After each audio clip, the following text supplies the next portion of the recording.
Herzlich willkommen to another episode of the Botstiber Podcast. My name is Luke Morgante, and in today's episode, we sit down with University of Chicago professor Tara Zahra to discuss the ideas of globalism and internationalism as they developed from the early 20th century through the interwar period and beyond the world wars.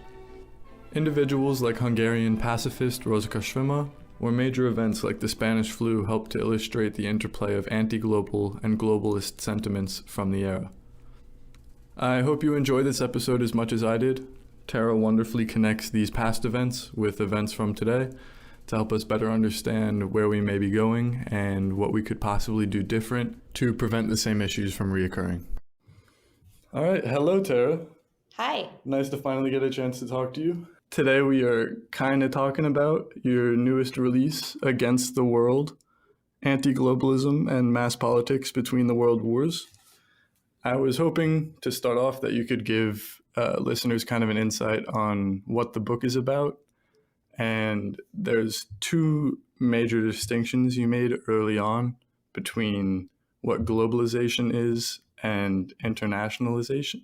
Could you kind of explain that as well? Sure. Well, this is a book that really looks at all of the different ways that people basically revolted against what historians and economists tend to think of as the first major wave of globalization toward the end of the 19th century and the beginning of the 20th century. And while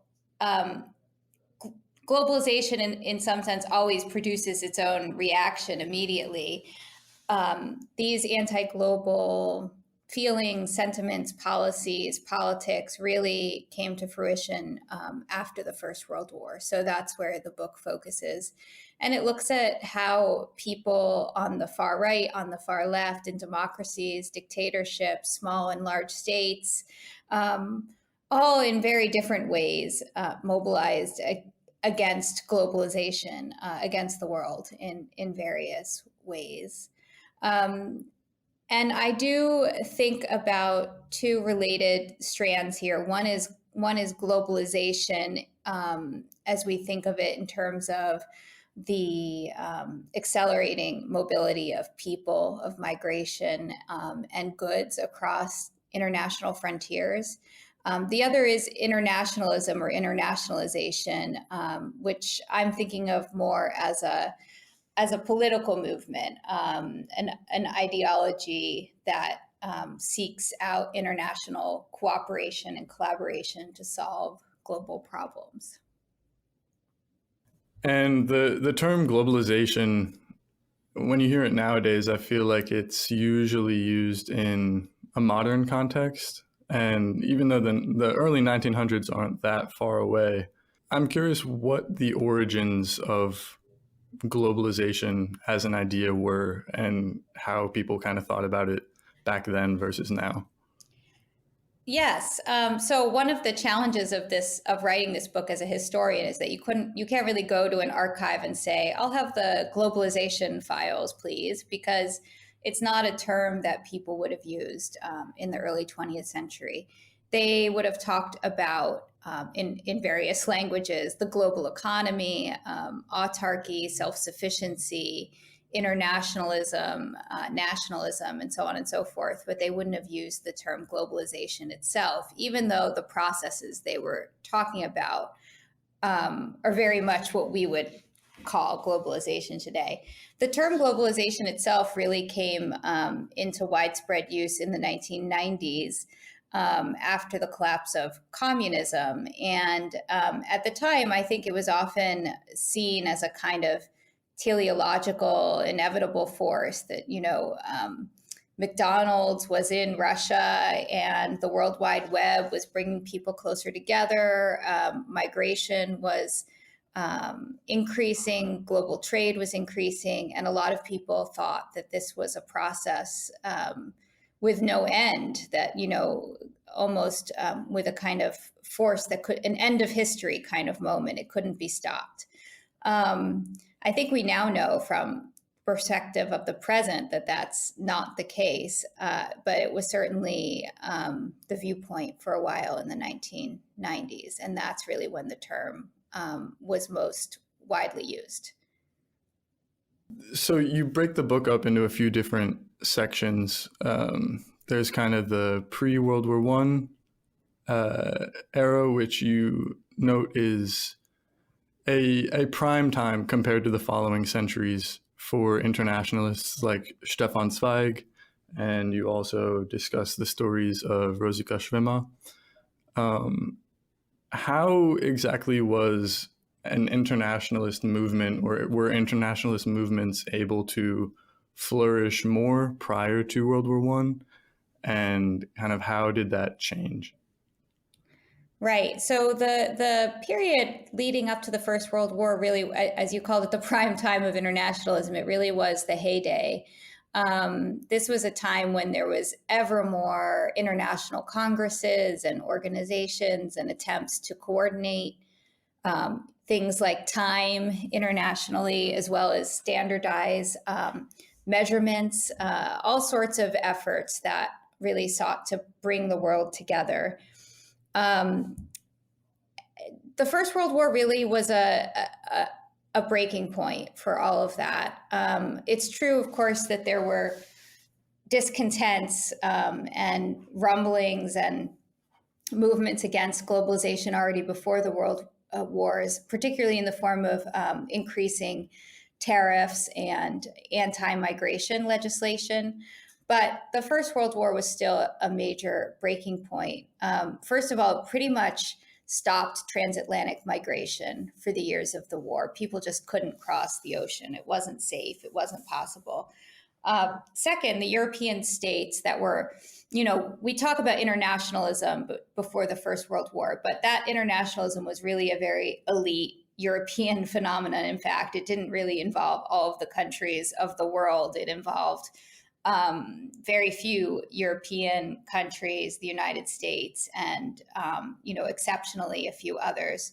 So, these were the countries that were suddenly at war with one another. And any kind of international cooperation at that moment was seen as almost treasonous. And the people who tried to continue that kind of international dialogue during the First World War were often branded as treasonous. At the same time, there were growing restrictions on mobility. So during the First World War, states introduced passports. Many states introduced passports for the first time and visas. Before the war, you could pretty much, if you had the means, of course, and the opportunity, you could travel without any kind of documents, formal documents. And that all ended during the war. It was introduced really as a security measure, but and supposed to be temporary, but it wasn't lifted when the war ended. So it was the end of the era of relatively free mobility.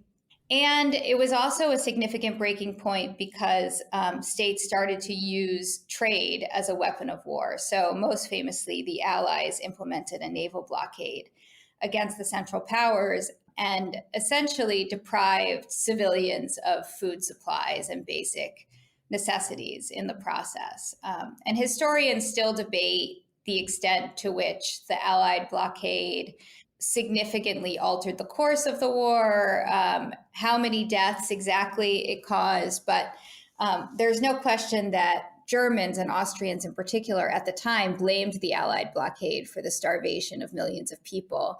And that intensified a demand, really, among many people and government officials and experts to increase the ability of states to produce their own food and their own basic necessities so that they could not, again, be starved into submission in a time of war. Yeah, it seems really interesting that because the idea of globalization maybe at face value seems like this utopian, almost ideal process where eventually everyone's going to be kumbaya and holding hands and stuff. But as we've seen the process kind of develop in the early 1900s and even now, it leads to a lot of exacerbated inequalities You just mentioned it was quite Eurocentric at the time. A lot of the internationalists were promoting their free travel between these countries, but the increase in mobility in a lot of places led to poor working conditions and so forth. What parts of the process of globalization are harmful, and to what extent do you think that the reactions against it throughout your book were reactions against a incapability to properly regulate a more globalized world?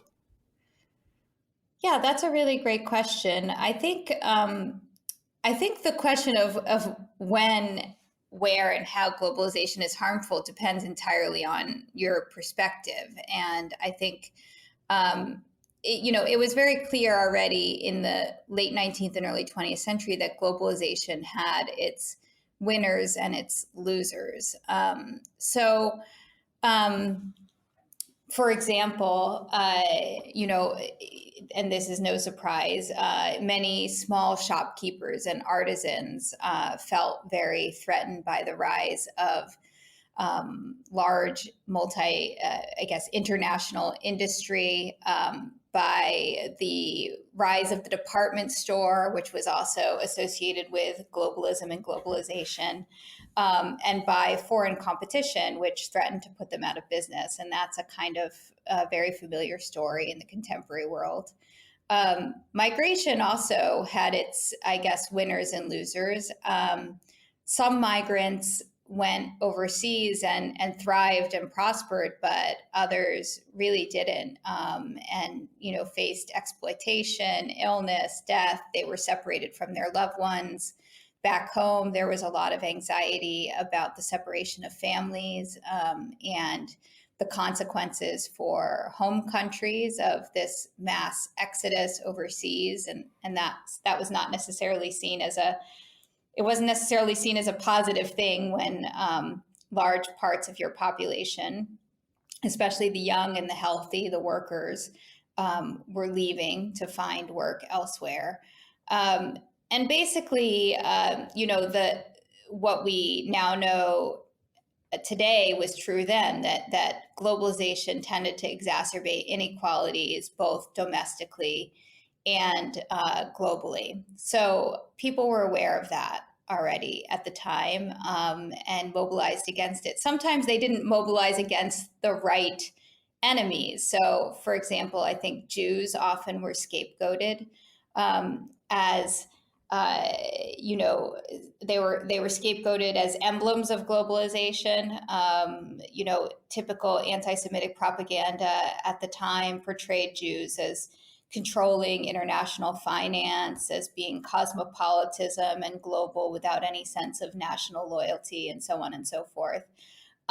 So I think, it was often the case that people had anxieties or resentments about globalization that were expressed in ways that were not productive at all and that were very harmful. There were a lot of victims of these anti-global movements.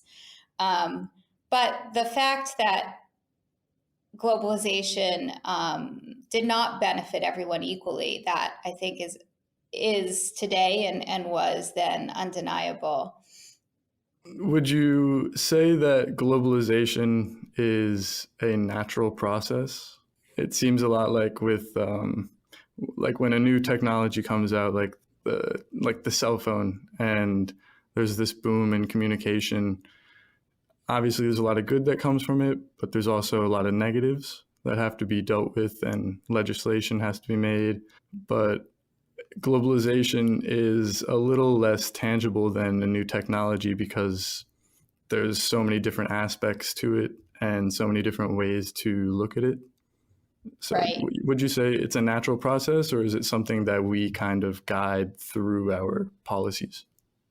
It's absolutely something we guide through our policies. And, I think there's of course a strand of economics that sort of would see globalization as natural, and anything anything that stops it is unnatural political interference. But if you look back to the long history of globalization and free trade, I mean, one thing you can see, for example, is that the British Empire was kind of the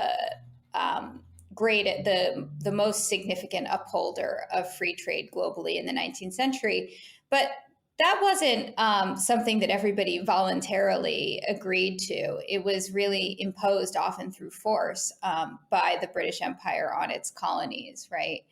And you could see really clearly throughout the late 19th and early 20th century that policies like free trade and migration or more free migration are the products of political decisions and policy decisions that can be easily reversed. And so one of the things that I focus on, I think this goes back to your previous question that I didn't fully answer, is the extent to which what was happening in the interwar period was not simply a deglobalization or an end to globalization, but a transformation of the terms on which globalization took place, because that's what a lot of critics of globalization were really arguing for. It's not that they wanted globalization to stop entirely, but they wanted different rules, a different architecture. So, for example, in Gandhi's India, there was a movement for greater self-sufficiency, for Swadeshi. And, Gandhi was promoting the idea that Indians in their fight for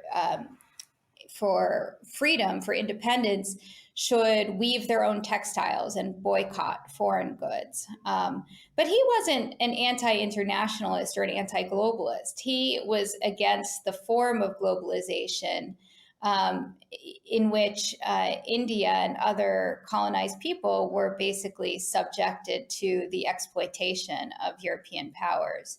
So he thought that greater self-sufficiency in the short term would enable India to participate in an international global community that was more authentic and genuine in the long run, that was not based on exploitation and inequality.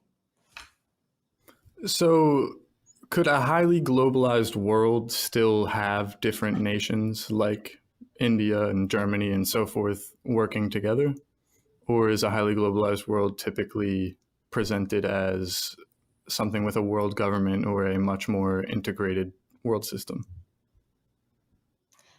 I don't know that anyone ever imagined that globalization would...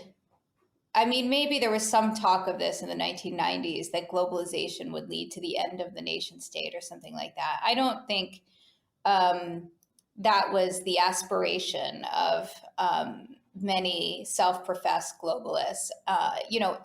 International organizations always were about the coming together of nations, right? They presuppose nations. And likewise, I would say globalization, well, it brings or has brought the world closer together through more intense communication and mobility. In many ways, what we've seen that is that it's actually also accentuated and exacerbated national difference and nationalist tensions. So I mean, there were and have been certainly ideals of world government, some of them very powerful and influential, but the idea that nation states were going away entirely, I think very few people believed or invested in that idea in the last century. Well, one of the most interesting individuals that you discuss throughout the book is Rosika Schwimmer. Mm-hmm. And she was born in Budapest, but she could probably be considered more of a world citizen than anyone else. Her travel was quite substantial. She had multiple meetings with basically every world leader at the time, it seemed. She took a long transatlantic journey with Henry Ford. Could you kind of explain who Rosika Schwimmer is and why she's important to this narrative? Sure. Rosika Schwimmer is a character that becomes very central to my story, in part because I think she embodies the story of the rise and fall of globalism. She is, as you said, a Hungarian Jewish feminist, pacifist internationalist, and she really. I opened the book with her story because before the First World War, she's kind of at the height of her power. She's brought the entire world to Budapest for the International Women's Suffrage Association annual meeting, and it's a moment when internationalists like Schwimmer are really confident that they are on the verge of victory and that globalism will bring more peace and prosperity and progress to the whole world. And then a year later, the world is at war, and the delegates, the husbands and fathers of the delegates at that Feminist International Conference are facing each other on the battlefield. And the conference doesn't meet again for at least until the end of the war, but maybe even. So it's so there's that story, and it goes beyond that because, of course, after the First World War, well, first of all, Schwimmer engages during the war on this pacifist mission with Henry Ford. She convinces Ford to charter a peace ship to sail across the Atlantic and try to convince the Allies to engage in a peace negotiation. And that mission basically is ridiculed by the press and ultimately fails. Ford turns against Schwimmer and, it becomes famously an anti-Semite between the wars and a kind of isolationist. And then Schwimmer herself returns to Budapest, where she's targeted first by the communist regime that briefly comes to power in Hungary, and then after that by the far-right Horthy regime. And she basically has to flee Hungary, her homeland. She winds up in the United States, but she never succeeds in obtaining citizenship in the United States because she refuses to pledge to bear arms in defense of the United States, which was a requirement for citizenship at the time. She was a pacifist. And even though she was a woman in her 50s and diabetic, and there was, no chance that she would legally ever be allowed to bear arms, for the United States, that disqualified her for citizenship. That case went all the way to the Supreme Court, and she lost her appeal and died stateless. So she is really emblematic, I think, of the trajectory of globalism and globalist ideals in the early 20th century.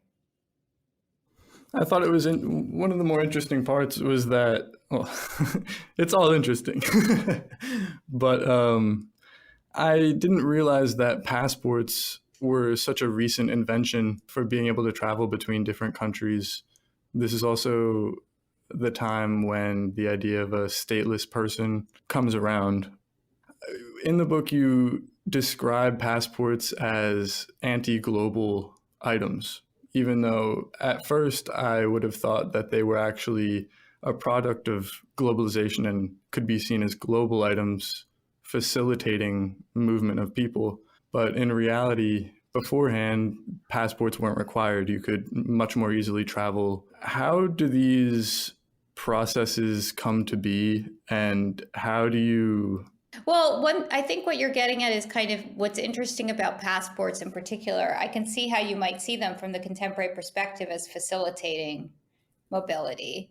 And actually, there was a kind of shift in the early 20th century. So before the First World War, passports were not necessary. Of course, the group of people who were just able to travel the world freely, I mean, that was a small elite. But it also did enable mass migration on a huge basis that you needed very little documentation. And again, that ended with the First World War. You needed passports to travel, and also at the same time, states like especially the United States really restricted mass migration after the First World War to a trickle.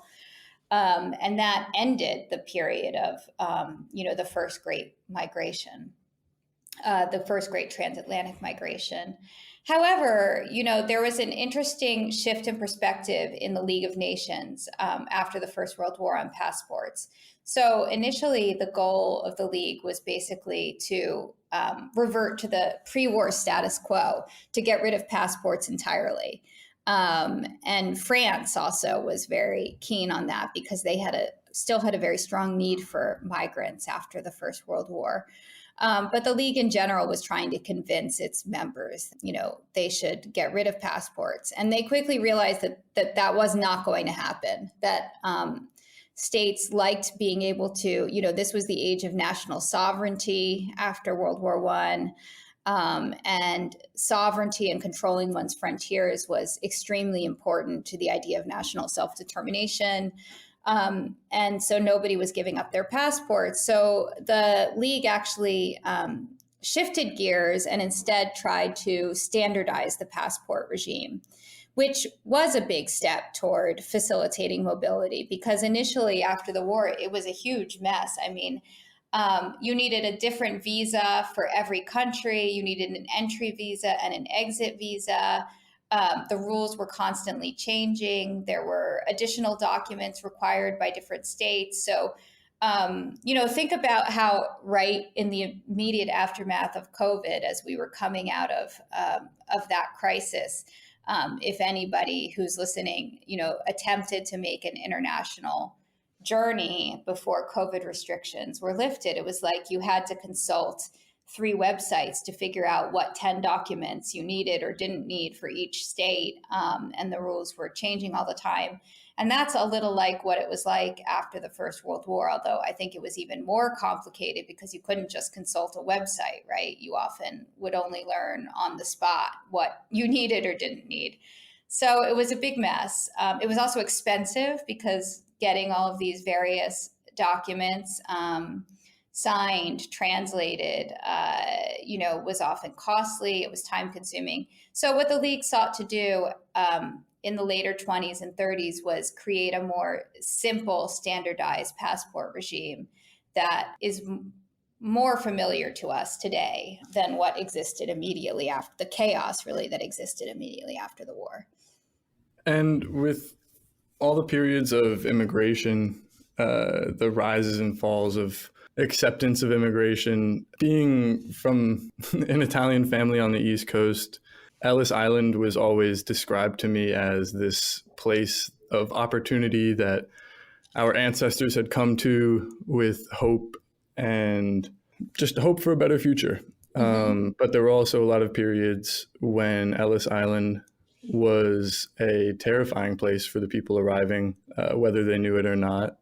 There were periods when the immigrants to the United States were praised, but there were also periods where we wanted very little to do with new immigrants. And then on the other side of the pond, there were countries struggling to retain their citizens and enacting policies that would make it harder for their citizens to emigrate away. To what extent is immigration impactful to a country? To what extent is it something that countries should embrace? Because you know that when immigration had gone up in the United States, there tended to also be a lowering of the daily wages for the workers, but other times it also bolstered the workforce and helped in many other ways. So it's a confusing topic. It's a confusing topic, and I don't think I'm the right person to make policy prescriptions. I mean, I'm sort of dodging the question in a way, but I think I have less perspective on whether, I see immigration as a net positive, even if there are certainly winners and losers. I think governments can take measures to alleviate the pain that immigration may cause to local workers, and that the net benefits to the economy are and to cultures and societies are positive. But the fact that it harms some people is real and something that I think can't be dismissed at the same time. And I guess what's also significant is the extent to which these feelings and experiences, positive and negative, on the side of migrants, on the side of those who are local workers who are already in a place or an industry. I think they all just need to be taken seriously and listened to and not dismissed, because I think what history certainly shows is that anti-global sentiments and anti-migration sentiments have real consequences politically and socially and economically. Shortly after, or I don't know, you correct me if the influenza pandemic actually started during World War I or shortly after. But to what extent did the so-called Spanish flu impact globalization in that period, and what kind of effect did it have in the years following? Right. So I have to admit, the Spanish flu is not a topic I was even thinking about for this book until COVID. But as I was sitting at home in April 2020, I suddenly realized that it could not be coincidental that the flu pandemic took place in 1918 and sort of coincided with the rise of these anti-global ideas and policies. And so it was something I started to look into, and not surprisingly, there was a huge upsurge of kind of xenophobic and anti-global sentiment associated with the flu. So people immediately recognized, first of all, that the Spanish flu was a product of globalization. The fact that it could spread seemingly simultaneously around the world was basically a product of the global nature of the war itself. So it began toward the end of the war, and it spread as soldiers returned home, basically. And it spread in barracks and in other contexts in which, and refugee camps, places that men and women were packed, living close together. On ships, of course, that were transporting soldiers at the end of the war. And so people were aware and commented at the time that, disease was a byproduct of globalization. And that kind of fed into a broader association, I would say, of migrants with disease that had already been festering and widespread, and a kind of fuel for xenophobia and anti-migrant policies in the late 19th century. So, for example, the association of Chinese migrants with the plague or Jewish migrants with typhus had been used to restrict migration of those groups already beginning in the late 19th century. And oftentimes what it became clear is that even once the epidemic was over, for example, in the case of a cholera or typhus epidemic, the restrictions often remained in place. And the stigmatization of migrants, the association of migrants with disease or dirt often remained in place, and really fed into racism and xenophobia and the kind of closing of borders that we see en masse after the First World War. It was eerily similar. A lot of aspects of the book were eerily similar to the times that we are in now, although there's a few key distinctions that I was wondering about. Mm-hmm. With the Spanish flu, obviously it arrived shortly after a major war. Mm-hmm. COVID not necessarily arriving after a major war, but having a similar worldwide impact. Another part of the Spanish flu that seemed important was that it targeted generally healthy adult populations, whereas COVID seemed to be more towards the older population, the population that wasn't as much of a part of the primary workforce. Mm-hmm. What kind of connections do you see between the Spanish flu and COVID, and are there any predictions that you feel you can make because of it? Historians are really bad at predictions.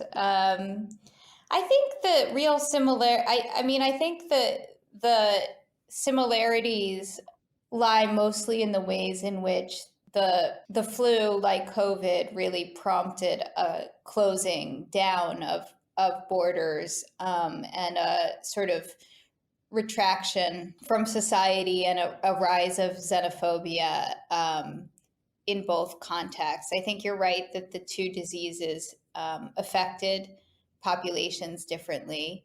COVID, I don't know. I think it remains to be seen what the long-term consequences will be. The flu is famous for having sort of disappeared from popular memory, only to resurface 100 years later with COVID. It's not something that historians have written about that much or talked about that much. So I think it remains to be seen whether COVID is similar, whether it's kind of seen as a blip, or whether it's seen to have serious long-term consequences for the way we live. You know that I keep saying I gotta stop saying that. But the Great Depression was a key period in the transition from just general anti-global sentiments and the rise of anti-globalism to a period of radicalization of those sentiments. To what extent do you think that the Spanish flu played a role in leaders like Hitler and Mussolini in taking just your casual anti-globalist who wants to make sure that they're still able to keep their farm despite much cheaper alternatives being available across the continent, to someone that would be willing to fight in a war?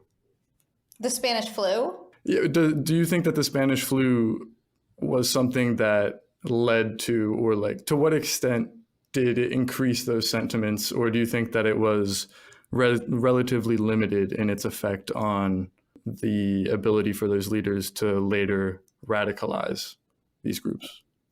I mean, I would say, if you're talking about Germany and Italy, I mean, I think the Spanish flu had an impact in kind of intensifying migration, anxieties about migration and globalization and migration restrictions, particularly in North America, which ended up being the focus of that chapter. I would say, though, in Europe, even though the flu was, killed millions of people, the First World War was just much more significant as a mobilizing force against globalization, and particularly in those states that turned to fascism. So I mean, in Italy, though, I guess you could say it all everything connects, not necessarily to the flu, but Mussolini was, famously intent on Italy becoming more self-sufficient in the production of food. The battle for grain was one of his big ideological programs, and he sought to drain the swamps of Italy in order to make the land more productive. And hundreds of thousands of people died of malaria in the process. These were his big sort of showcase fascist projects. And they were tied, of course, to the desire to be self-sufficient in food production in the case of war. But they were also a product of the closing of the world's borders, because before the First World War, millions of Italians who were underemployed or impoverished had basically sought their fortune abroad. They'd left the country and gone to the United States or other places. After the First World War, that was no longer possible, in part because of laws passed in the United States. Some, I think, at least, helped along by the Spanish flu, but by the broader current of anti-globalism and xenophobia that saw Italians and East Europeans as racially inferior. And so now those Italians had no place to go. You didn't have that release valve. And so the other driving force behind these big schemes to resettle Italians on the land and make the land more productive is that Italy actually needed some place to put these unemployed workers and people who previously would have emigrated. So they turned to what they called internal colonization as an alternative to emigration abroad. So I would say that's the major connection there. What exactly is internal colonization? Yeah, internal colonization was this idea that instead of sending the best and brightest of your youth and your workers overseas to, work in the factories and plantations of the Americans, that you should instead use them internally to colonize your own homeland. And in Italy and in Austria and in Germany, what that meant practically was trying to resettle unemployed workers on the land where they would increase the nation's agricultural production, enabling greater self-sufficiency in the production of food or autarky. And this would also provide a source of employment and self-sufficiency for the workers individually, who were supposed to basically grow all their own food for their families. And so it was really seen as an alternative both to emigration and in some cases to formal overseas colonial settlement. The title of your book is Against the World, Anti-Globalism and Mass Politics Between the World Wars. What exactly are mass politics? Right. Well, mass politics, I guess I'm using the term in the Shorskian sense. So Karl Schorsky famously wrote this book almost 50 years ago about mass politics in fin de siècle Vienna. And what he was talking about at the time was kind of the rise of politics that was happening not simply in parliament, but also in the streets, that was mobilizing groups of people that were previously excluded from politics, including workers, the lower middle class, women eventually, and that relied on techniques of mobilization through the press, through propaganda that went beyond the kind of sphere of, liberal discourse, I would say. So, we think of we associate the rise of mass politics with this period at the end of the 19th century and the early 20th century. But what I think we haven't done as scholars is look at the way in which the rise of those kinds of political movements was connected to anxieties about globalization and globalism. And that's really what I was trying to do in my book. And the rise of mass politics were accelerated by the enfranchisement of women throughout much of Europe and the United States in the early 1900s. What kind of role did women play in this newer, more interconnected system? And how were the women's votes kind of played to by politicians? The role, one of the reasons I do try and focus on women a lot in this book. And one of the reasons I do that is because I would say, in general, histories of globalization tend to zoom out and look at kind of abstract economic forces and not look so much at everyday lives and ordinary people and their participation in politics. In the case of these debates about globalization, women are involved at many different levels. Many millions of women migrated in the early 20th century, and they were often, like Jews, I would say, seen as emblems of both the promises and dangers of globalization. On the one hand, many of them were really seeking out new opportunities and freedom. But on the other hand, back at home, there was a lot of anxiety about the exploitation of women, particularly about the potential for sex trafficking. There was a lot of anxiety about the effect of their migration on families. And then women themselves, one of the women I look at is Raquel Pesotti, who becomes Rose Pessotta. They become involved as labor activists and as feminist activists who sort of who lead the struggle against the perceived and real inequalities that come with global migration. So I look at the role of women as union organizers, for example, trying to bring women together who speak different languages, on the factory floor to fight for better working conditions. That's one way they come into the story. A second way they come into the story is that I would say that the anti-global movements, they attracted many women for sure, but they also, I would say, in some ways were quite reactionary.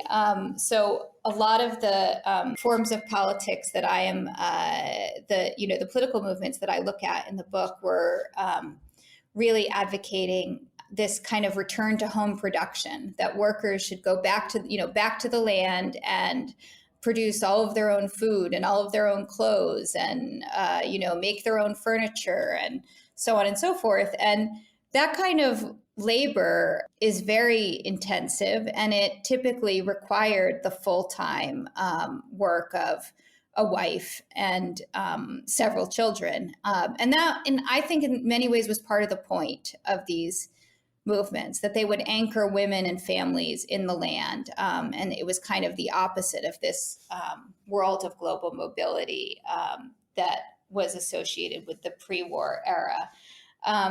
And so I think, there were certainly women who embraced that vision. But there were also people already at the time who commented that, it was a vision that required, I think one critic said, a husky wife with a taste for domestic production and nothing else to do with her time, so that the cost was quite high for many women. You mentioned that Jews and women were two major demographic flashpoints, I guess, for anti-globalists at the time. Mm-hmm. Why is that necessarily, and what kind of connection is there between the two? Well, I think both Jews, as I mentioned before, in the eyes of anti-Semites at least, came to seem to be emblems of globalization. They were migrating en masse at the time, largely due to persecution and impoverishment. But they were associated with mass migration. They were associated with mass migration as well because Jews often facilitated migration at the time. They served, for example, as emigration agents. They owned hotels and taverns and hostels that hosted migrants. So they were involved in kind of the travel industry, if that makes sense. And they were targeted for that role, accused of enticing people to leave their home or, leading them to migrate with false promises or exploiting them. Like catalysts of the process. Yes, almost. Catalysts. They were accused of being catalysts of the process. And then they were also, I think, associated with globalization because they were associated with global finance at the time. And then finally, they were also associated with, by anti-Semites, with Bolshevism, another form of internationalism that was detested, of course, by anti-Semites on the right. So there were a whole bunch of ways in which Jews were seen as emblems of globalism, of cosmopolitanism, and targeted on that basis. Women, it's a bit more oblique, I guess. It's not quite as obvious, but I try to show how the mobility of women in the late 19th and early 20th century really catalyzes, to use your word, anxieties about globalization, the kind of increasing mobility of women across national frontiers in particular, especially single women, it really inspires fears of the disintegration of the family, of the kind of the end of religion. So religious leaders were often very worried about mass immigration because they felt that people would become detached from their religious beliefs abroad. And, also, of course, these fears about prostitution and sex trafficking. So I would say in discussions of global migration, the migration of women in particular becomes a flashpoint. And it seems few illustrate that better than Rosika Schwimmer, who came from a Jewish family and was also a very prolific feminist throughout the West. But she was also from Hungary, which at the time was part of the Austro-Hungarian Habsburg Empire. Mm-hmm. Do you feel that the layered sovereignty structure of the empire led to a difference in sentiments towards globalism or anti-globalism after its breakup following World War I? Or do you think that it was still relatively similar to other European and Western countries? Austria-Hungary is a really important case in my book, not only because it's the region that I've been studying my whole life, but also because before the First World War, before its breakup, it was often seen as kind of a world in miniature. It was the largest free trade zone in Europe. It was also, of course, famously multilingual and multinational. And therefore, its breakup at the end of the First World War was also kind of seen as emblematic of the breakup of the world, of the end of globalism. And I would say at the same time that anti-globalism was particularly potent in the rump states left over after the breakup of the monarchy in Austria and Hungary, because these were states that had relied on their imperial hinterlands for industry, for food and agriculture, and were arguing at the end of the war that they simply were not viable, especially given that the successor states many of them were at war with one another, and if they weren't physically at war with one another, they were engaged in tariff wars. So I think that these concerns about the breakup of the global economy were really, really powerful in those successor states. So for the final question, I actually wanted to mention one of your quotes from the book, which I thought was fantastically, on one hand, terrifying, on the other hand, once again, hopeful. But at the end of the intro, you say, when the Second World War ended, global leaders renewed their efforts to create more robust and inclusive international institutions to bring about a more stable form of globalism and globalization. Whether or not they succeeded remains to be seen. How do you think they have done so far? Well, I mean, I was a bit oblique in that ending. I think that the efforts that were made at the end of the Second World War to reform and transform the global economy were significant and important. And that's one reason why, if you asked me, about similarities and differences between today and the interwar period, a lot of things are different because of the interwar period, because of the anti-global movements of the interwar period and the attempt at the end of the Second World War to rebuild and restructure the global economy. We have the United Nations as a result. The Bretton Woods Agreement, of course, did not last, but it did create structures like the World Bank and the IMF that, at least in theory, were supposed to try to reconcile the goals of economic development with participation in the global economy. We also have, in many countries, still have, at least to some extent, welfare states that attempt to soften the blow and to reduce the instability that's caused by business cycles that are often global in nature. So there have been a lot of transformations made to both national and global economic structures that attempt to address some of the weaknesses of the interwar system. When I say remains to be seen, a lot has changed since the Second World War. And I think the sort of neoliberal turn of since the 1970s has seen a lot of those protections eroded, right? The sort of erosion of the welfare state and the kind of reduction of the imposition of neoliberal reforms on developing states by organizations like the World Bank and IMF and so on and so forth. Now I think we're at another inflection point. I think there has been another kind of anti-global revolt, different, of course, in many ways from the previous one, but nonetheless, I think potent. And so I think we are at another moment where there might be potentially some serious reforms and a rethinking of kind of the architecture of globalization, hopefully for the better. So that's a kind of, I meant it to be a kind of hopeful ending in the sense that there is nothing inevitable about globalization and about the ways in which global entanglements and connections are structured. This is a product of political decision making. And so I think there is hope to kind of there still is hope to create a more fair and stable form of globalism and globalization today. Well, with that, thank you so much for being on the Botstiber Podcast.